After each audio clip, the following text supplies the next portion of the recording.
Hə. Deməli, buyur Əhəd. Sadə cümlədə mürəkkəb cümlədə. Mürəkkəb. Nə görə mürəkkəbdə? Çiğ görə. Ay, sağ ol, çiğ görə.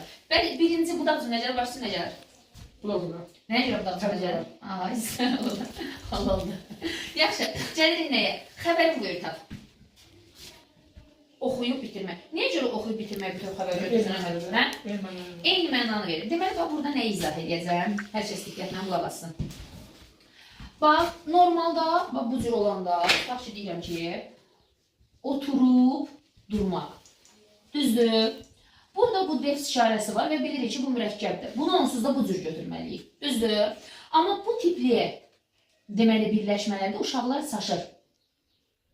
Bilmirlər bu mürəkkəb feildir, yoxsa mürəkkəb feil deyil. Bir şey bilin ki, birinci tərəf ıb olanda eyni mənanı və ya yaxın mənanı verirsə, artıq burada biz bunu mürəkkəb feil götürəcəyik.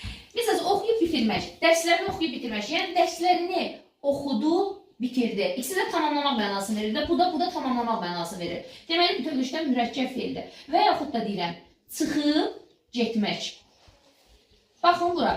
Çıxıb getməkdə defisiz yazıb. Mən bunu indi mürəkkəb feil götürəcəm ya yox. Çıxmaq da, getmək də eyni mənanı verir. Məsələn, o deyirəm, qapıdan çıxıb getdi.